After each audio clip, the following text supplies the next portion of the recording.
Why would someone do that with a Sapphire?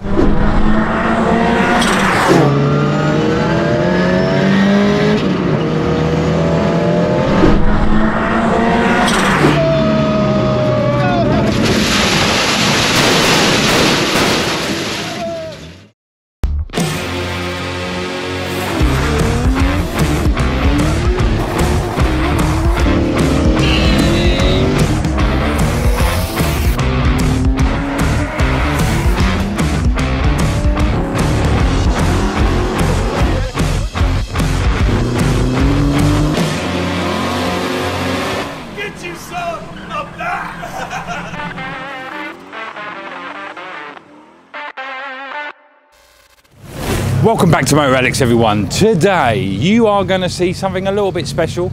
I'm going to go out on a passenger ride. We've got Martin running around like a lunatic at the Mighty Brands hatch. We are going to be going out in a Ford Sierra Sapphire race car. What horsepower is it?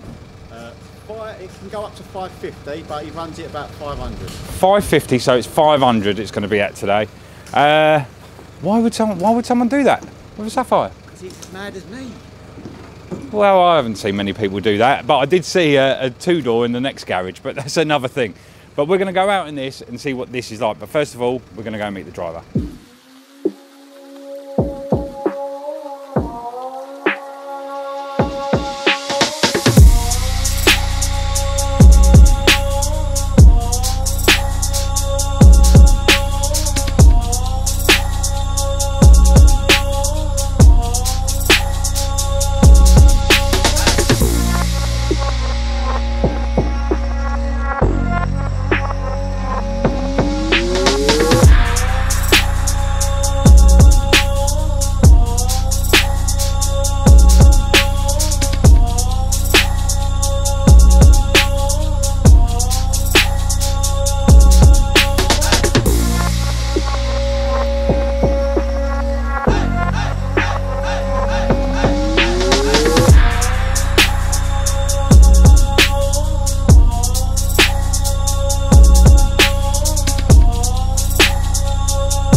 At the top. Yeah, you see, yeah, clever shit, isn't it? Great teacher you are, Stuart. I know, thank you very much. Anyway, we are here with Paul. Thank you very much, Paul, for showing us a bit about the car. First of all, you have to make up something that you just lied to me about. What was it? Just the power outputs. Okay. Yeah, we normally race at about 2 bar, which is 540 on a good day. You know what turbos are like. Yeah. But you can go 2.2 bar, but it gets on the restrictor because these are running 50mm restrictors for our race series. So you can't just whack a load of boost on or get a massive turbo. You're kind of limited to what they'll put out. But that made 555, but it wouldn't rev. It kind of tailed off because it got stuck on the restrictor. Okay, so and you run in the same series as Paul and Martin? Paul Martin, yeah. So it's Super Saloons? Yeah. Got it right, and there's a bit of news about that may come up as well. But so tell us about it. You bought this in 1998. I bought this, yeah, 1998. Just before I was 21, so you can add that up. And my insurance company said, "And you bought what? And you're how old?" Because at the time they were the most stolen car. In Europe. Yeah, now it's over. But yeah, we used to, because I'm in vehicle security, we used to do a lot of work with fleet insurance for. Every car had to have at least a Cat 2 on it, so it did really well. And they kind of helped me out and somehow got me insured on it. And then I put it through someone's front garden wall. So, so the main reason for you, because no one would really do this to a Sierra Cosy now, with obviously the values of them. Yeah, well that's it. I paid £6.5 for it, and it was completely bog standard. First thing we do is we put a chip in it. Yeah. And that's when I had the crash. And then Kony suspension went on, and then something else went on, and now it's on the gas, which is going out because in-tracks are on the way. Yeah. And things just get added and added. You do it through track days, and you take the seats out, and then you don't put them back, and then because this was absolutely chocker full of car audio gear. Oh bloody hell! I'll give you some pictures. You can put them up. Yeah. And the whole boot was full of amplifiers, literally. People tried to steal it, but it was too heavy to lift. Yeah, there's no way. Yeah, subs and amps and TV back in the day. This is, So it was a max power car? Well, I used to manage a car audio shop in Welling. Oh, right. So we got it all in there. And it was, we used to do a few shows and stuff like that, make people hair. Yeah. We used to put Top Gun on. And the plane's going through the car. And eventually, you know, it was so heavy with all that, it broke a diff, and the gearbox went and that. So I sold all that, and then we started doing track days, and they try to make it lighter and lighter and stuff. And yeah, it's one of those things that anyone who does track day, that's the next step. They're going to go racing. Yeah. Is there a chance we can look at the engine? Yeah. Yeah? Because this is where it's all going to It's not even on fire at the moment. It's not on fire? Well, all I heard was complaint. There's race driver excuses earlier. Paul. About it being a bit wet, but now he's put the slicks on, there's no excuse, is there? Yes. So there is a lot going on there, actually. Yeah, I'll try and remember what I can. I'm not sure if you can. I remember that you got the old Bailey's cans. Yeah. So what's actually been done? What turbo is it running? It's a GT30 that's got extra bits and bobs. I think it's got ceramic bearings and billet compressor wheel and all that sort of stuff. And is it just a normal Cosy gearbox that you've got set up on it? Or no, it's a T5, obviously the T5 gearbox, but it's got a Quaife big gear kit in it. Oh, right. Which is fine, but it's not the quickest box in the world, change-wise. You know, if you want to go too quick, it does like to crunch sometimes. Right, so it's got more of a throw-in force. You can't just chuck it in, you've got to be a bit careful with it, but it's, you know, as strong as you like. So how do you get these up to that sort of horsepower? Like, what? Obviously, you got the turbo. Do you have a lot of money? Yeah. I've gone through a couple of blocks. I can give you a picture of a block that's cracked in half as well. Before a track day, so I took my van. Yeah. Well, quite important is the head flow. Yeah. So it's a full race head, WRC, BD16 plus exhaust inlet. Exhaust cam is a 12, I think. Yeah. 14, might be a 14. I'll have to look it up. Yeah. Heart plenum, Cosworth pistons. Is it long stud? Forged everything else? Is it? No, because obviously these were a race engine that are down tuned for the road. The crank and the conrods take. And then are bulletproof then. Yeah, they're probably good for just about where it is. About where it is. It's not gone wrong yet. If you were going to go get the restrictor off, we'll go 600 horsepower. I'd have to change the rods. Yeah. And the crank. Yeah. But they're good for now. Yeah, and that's it really. It's a 200 block, so you can obviously long stud. It's got 10 long studs. Because the 205 block, which was the two-wheel drive engine, wasn't quite as strong, and I've had a couple of those, you know, get cracks between the head bolts and all the water channels and stuff like that. What have you done to lighten it? Obviously the interior's out. You got carbon bonnet, carbon boot, wobbly carbon bonnet where I took too much the fiberglass out. Probably saved about 5 grams and it all went wobbly. Carbon roof, carbon boot, carbon bonnet. Obviously the Moretz. The old Moretz. Yeah, the reason why this is like this is because we've just come back from Snetterton. It's quite a fast circuit. Yeah. So just trying to help it get through the air a bit better. This should have been blanked off as well, but then that goes to my oil cooler. So that's brilliant. You know, and I always love you race guys. Always got your own because the amount of them you go through. Plyboard splitters. Ah, right. Well, yeah. I've got a carbon one on the way from Carbon Delight. Really nice guys, and they're making me a carbon. I made a mock-up, and he's going to make me a carbon one. Yeah. He just said keep away from the curbs. Bloody yeah. Because you know they will just. And for it being a rear-wheel drive car, it seems to be okay apart from when it's in the wet. Obviously, the wet. Yeah. So ignore the wet. But on slicks, does it stick and go or no? Just went out with the cameraman, Paul Watson, in this lovely Beamer. BMW, and I'd say it's got more grip in the wet than this has got on slicks in the dry. Bloody hell. It's got so much grip, but it's got a big tyre. The trouble is, it's BMW, isn't it? UDM. The trouble is with the SAFs is that you're limited to what tyre you can get on it, because you've got doors in the way of the arches. Yeah. So unless you put big old arches and stuff on them, but I don't want it to look too different to what the factory has, you know. The other thing is I would go into all the insides and the AEM tanks I can see in the back and everything else. But it's a race car, so what do I show you? Everything's been stripped out. Go in the boot? Yeah, go in the boot. See what you got there. You got a fuel cell. Yeah, we got the swirl pots for the fuel. We got the tank for the dry sump. So trying to make it lighter and then put dry sump on it, and then you've got like 15 litres of oil in there. Oh right. So there we go. See this thing? There's absolutely nothing left. Pump there for the diff cooler, which I don't think even ever comes on, but you know, it's got a Titan diff in it. That's new, not new, but that's different, you know. Yeah. Yeah. Other than that, it's absolutely... TVR Cigaris front brakes on the rear. Oh, that's it. Cigaris brake. TVR Cigaris. Jesus Christ. Yeah, they used to be on the front, but then I got 6 pots on the front. But what happened to the Cigaris? Because they are one of my dream cars. Someone I knew had a mate who worked at TVR, I think. And right. That's probably why they went skin.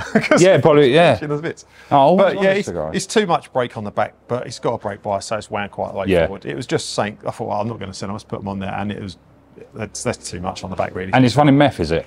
No, it's running water injection only on a really hot day. When I last had it Matt's, he, on the dyno, what was a hub dyno? Yeah. But it was quite a cold room in there, and it made whatever power it did and stuff. And then he said, right, let's try it with a water injection then. But he said, as long as your intake isn't sky high, it's not doing it. Right. Because it's quite an efficient intercooler. Yeah. It doesn't need it. Well, I think the only thing to do is actually witness what this goes like on track. Yeah. Who's actually driving? You got the nuts now. It's got the slicks on. Paul's a better driver than me, but I'll go and warm it up, see what it's like out there. I'll try and stay on. And then let us know. But yeah, I've been gasping to go out in a race car Cosy because I've never seen one, really. Linear lag, then it goes, off you go, and then, yeah. Right, as long as we don't die, I'm all good. Right, well, this is going to be fun, I'm sure. And I'm sure people will be going, why have you done this to a Cosy? But we're going to find out why. I've had it 25 years. You got bored of it, you're not going to get rid of it, are you? You got holes in the front wings. Well, just trying to... Well, I've got these on the Micra. On the Micra? Yeah, they cost me £8. Oh, they were 12 quid, so they Right, let's go out. All right.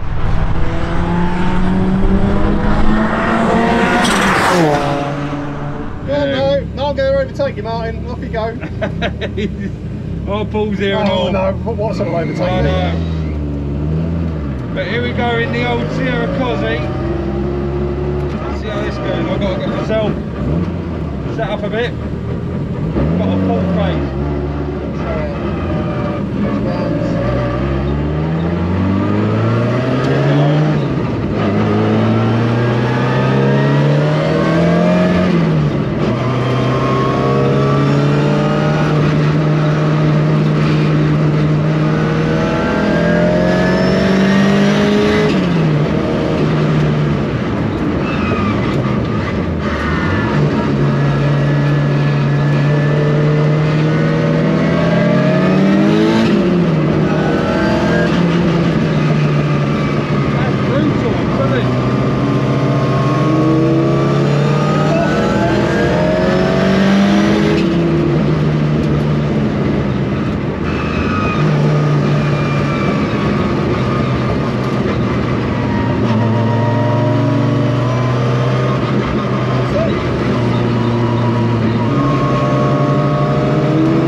So the reason why we went off is because of, show them the top. Yeah, be careful, that's up, mate. But yeah, there you go, that's racing for you. We check them as well. Let's have a look underneath. Yeah, see that bolt hanging down right down there? Yeah. So throughout the day, that's got looser and looser. And it's just decided to go. Yeah. That is bonkers. So yeah, there you go. Basically, a wheel's fallen off. Right, take two. Take two. I must admit, when we were out in this last time, I did feel a little bit sick. I don't know why. Oh, sorry. I never feel sick in a race car, but I actually felt, I think it's the way that the acceleration came in. I was like, whoa. It takes a while, then it goes. Yeah. That's the most frustrating thing about racing these, is that you have to consider the lag every corner. Thank you.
So there you go. I've never, now it's the end of the day, I've never been out in a Sierra Cosworth that could take a corner like that, accelerate like that, brake like that. I've never ever had the chance to ever witness a proper Cosy, because usually when you get the road cars, they are absolutely tail end happy. But I've got to say, that is probably one of the best experiences I've ever had in a Sierra Cosworth. Obviously we went off, and as you would have seen earlier, the issue that we had with the rear wheel basically almost coming off. We went back out, and honestly, to be fair, I felt a little bit sick in it. I think it's just purely because of the acceleration on it. I went out in Paul's BMW, and that round corners is absolutely superb, but that Sierra Cosworth in a straight line, when it picks up after the bit lag, my God, what a car. Anyway, if you guys would like to see more track action stuff like that, like reviewing cars, I have had a little chat with Brands Hatch, and they said I'm more than welcome to come up on track days to review and test and see what it's like in these race cars or track cars or anything else. If you've got a track car and you're ever at Brands Hatch, drop us a message and we can always come up and review it. Give it a go. This is obviously my sort of area where Owen likes the bonkers, I like the track and sticky stuff. But by all means, I really hope you enjoyed it. I'd love to do more content here at Brands with some of these absolute monster track cars. Just getting in touch. So like, share, subscribe, hit the bell where you can, because it will just notify you for when our new content comes out. But other than that, thank you very much, and hopefully I'll be able to do more Brands Hatch and show you some more stuff. Okay, what's up? I've been on a paper chase for months. I've been on a marathon for months.